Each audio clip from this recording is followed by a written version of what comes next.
세상이 경악할 일들이 계속 일어나고 있습니다. 끝내는 김건희 여사가 윤석열 대통령의 지위를 이용해서 김영선 당시 의원에게 전화를 해서 김상민을 도와줘라. 그러면 내가 장관 자리 또는 공기업 사장 자리를 주겠다라고 했다는 겁니다.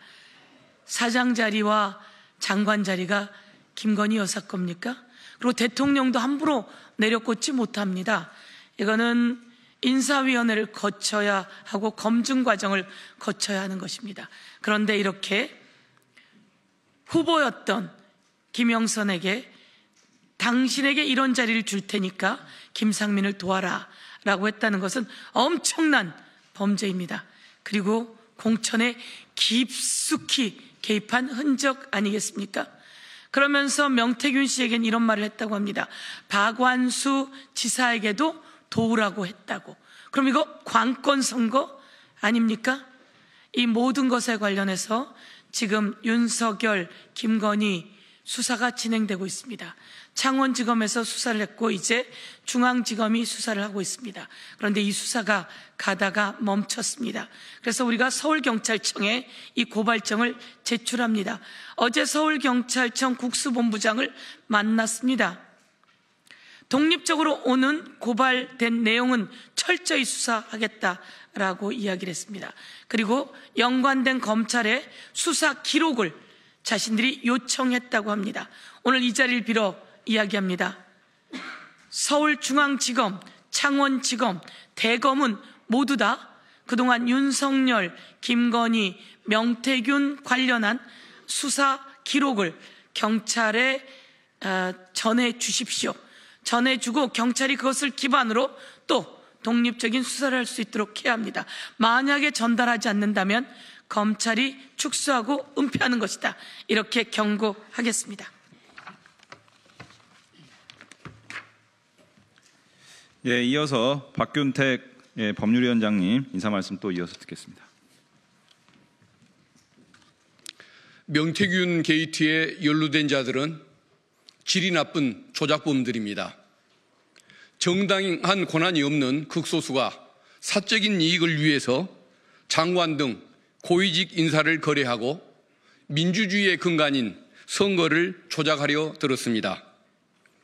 국힘지자체장 몇몇은 여론조작의 혜택을 받고자 명태균 씨에게 도움을 구걸하고 사업자들로 하여금 여론조사 대금을 대납시켰다는 의혹이 큽니다. 명태균 특검법이 어제 국회 본회의를 통과했습니다. 명태균 씨도 홍준표 시장도 특검 도입을 찬성한다고 했습니다. 명태균 게이트는 윤석열 피의자가 도대체 무엇을 감추기 위해 불법 비상계엄을 선포한 것인지 밝혀낼 수 있는 마지막 퍼즐이라고 할 수 있습니다. 최상목 권한대행에게 경고합니다. 최 대행이 명태균 특검법에 대하여 거부권을 행사한다면 윤석열 정권의 선거농단, 국정농단 사건 그 의혹을 은폐하는 데 앞장서는 것과 같습니다. 헌법재판소가 어제 최 대행의 헌법재판관 임명 거부가 위헌, 위법이라고 선언했습니다. 상설특검 임명 거부 행위, 대법관 임명 거부 행위도 저는 위법이라고 생각하고 상식 있는 법률가들이 같은 말을 합니다. 최상목 권한대행 그러다가 직무유기죄로 처벌받을 수가 있습니다. 더 이상 국민의 화를 돋우지 마시기 바랍니다. 마지막으로 경고합니다. 예, 두 분 인사 말씀 잘 들었습니다. 다음으로는 이번 고발 취지와 관련해서 이태영 법률위원장께서 설명해 주시겠습니다.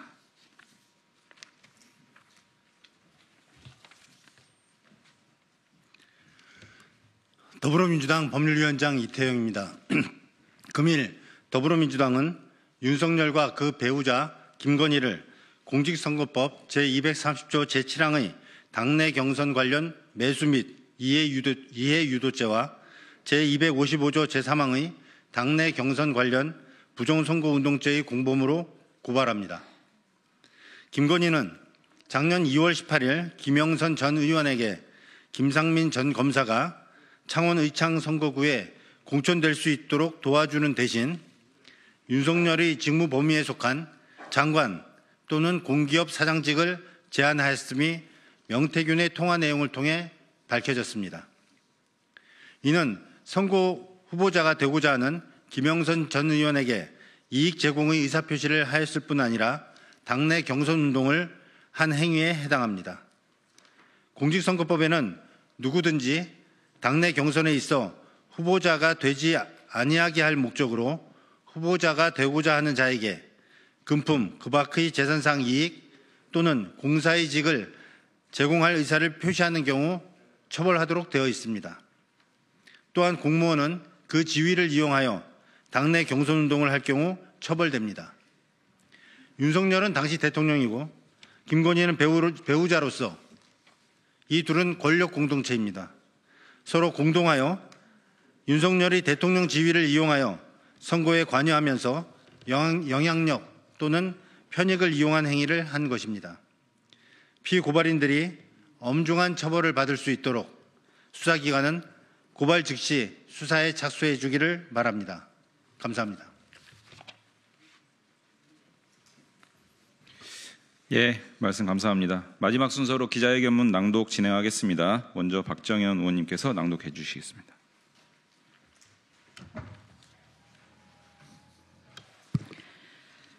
장관이나 공기업 사장 자리 주겠다라고 한 김건희와 윤석열 대통령 부부의 공천 개입 국정농단, 명태균 게이트 진상조사단은 공직선거법 제57조의 5 제2항, 제57조의 6 제2항 위반으로 윤석열과 김건희를 고발한다. 중립의무를 지켜야 할 대통령 윤석열과 대통령 부인 김건희의 공천 개입, 안진배기 주술사와 장님무사의 국정농단이 사실로 드러났습니다. 지난 2024년 4월 10일 제22대 국회의원 선거를 앞두고 2월 18일 김건희 대통령 부인이 김영선 전 의원에게 창원 의창구에 김상민 검사가 당선되도록 지원해라. 그러면 선거가 끝나고 장관 또는 공기업 사장 자리 주겠다라고 제안한 통화 내용이 공개됐습니다. 너무나 충격적입니다. 이는 선거 개입 및 매수 행위를 뒷받침하는 중대한 증거입니다. 김상민 검사는 서울중앙지검 형사구부장으로 재직 중이던 2024년 1월 검사 신분으로 창원 의창 선거구에서 출판 기념회를 하고 출마 의사를 밝혀 중징계에 해당하는 정직 처분을 받은 인물입니다. 2월 15일 김상민 검사가 징계를 받고 3일 뒤 그 통화가 이루어진 것입니다. 이에 대해 김영선은 5선 의원인 나를 자르고 지 새끼를 도우라고 나는 벨도 없나? 라고 격분을 했다고 하면서도 김건희의 제안에 따라 통화한 그날 창원 의창 출마를 포기하고 김해 갑에 출마하기로 했다는 보도자료를 배포했습니다. 대통령 부인 김건희가 장관과 공기업 사장직의 인사권을 쥐고 있는 대통령 윤석열의 지위를 이용해 공천에 개입하고 선거에 개입하고 인사에 개입하여 대한민국 국민을 우롱했습니다. 윤석열, 김건희 대통령 부부가 공모해 김영선이 후보자가 되지 않게 하려고 장관 또는 공기업 사장직을 제공하겠다고 제안한 것, 중립을 지켜야 할 윤석열이 김건희와 함께 공모하여 당내 경선 운동을 한 것, 명백한 공직선거법 위반입니다.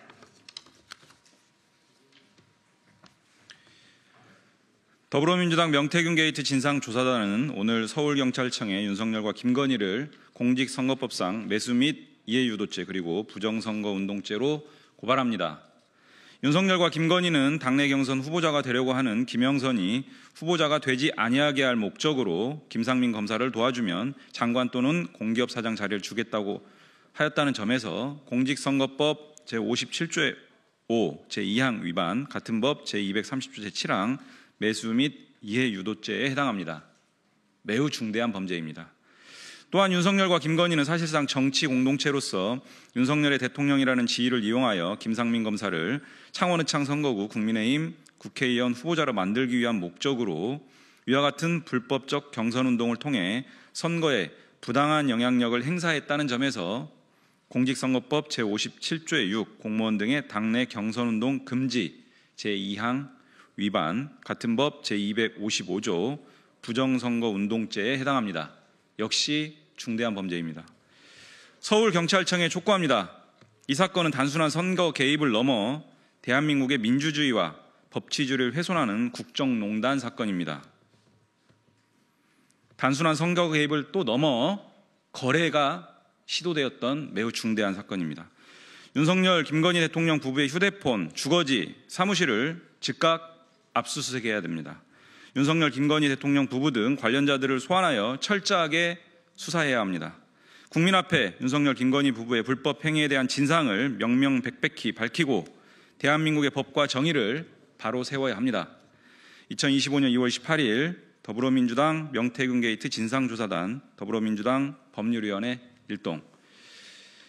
이렇게 회견문 낭독까지 하고 기자회견을 마치고자 합니다.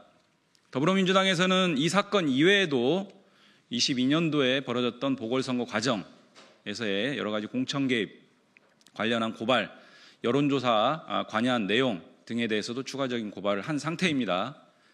수사기관에서 제대로 수사하지 않고 있습니다. 이 부분들 다시 한번 엄중한 수사를 촉구하고, 오늘 기자회견하는 이 사건은 매우 중대한 명징한 발언들이 확인됐기 때문에 이에 대해서는 빠져나갈 수 없다. 수사기관도 책임감을 갖고 신속한 강제 수사가 필요하다. 이 점 다시 한번 강조하겠습니다. 오늘 기자회견 마치겠습니다. 지금 그 관련돼 있는 사건들 수사가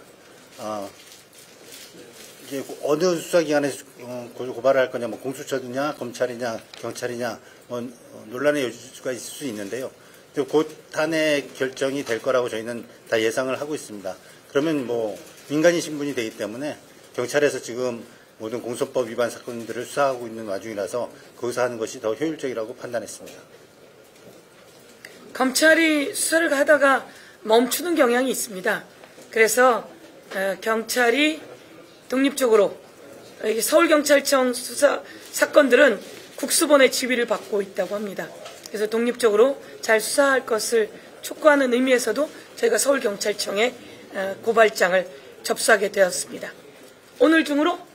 네, 바로 접수합니다. 오늘 중으로 접수하겠습니다. 그럼요. 명태균 특검법에는 그동안 법적 조치 취한 거, 인지된 거, 관계된 거 이렇게 다 모아서 수사할 수 있게 특검법에 이렇게 되어 있습니다. 김상민 검사가 보니까 그 검사 신분으로 추석 때 문자를 보냈더라고요. 전 뼛속까지 창원 사람이다 뭐 이렇게 해서. 그래서 대검 안에서 왜 이런 문자를 보냈느냐라고 했더니 그냥 의례적인 문자입니다 라고 하더니 12월에 출마를 준비하고 사직서를 내서 이원석 검찰총장이 그 사직서를 수리하지 않고 감찰을 시켰고 끝내는 정직 3개월, 감찰위원회인가 감찰본부에서는 1년 해임을 권고했다고 합니다. 해임을 권고했는데 어떻든 마지막에 3개월 정직이 나왔는데요. 그 3개월 정직이 2월 15일 날 나오고 나서 딱 3일 만에 김건희 여사가 김영선 씨에게 전화를 했다는 겁니다. 3일 만에. 얼마나 아끼는 검사였는지, 그리고 검사로서 그동안 무슨 행위를 해왔는지 전부 다 낱낱이 좀 밝혀야 될 상황일 것 같습니다.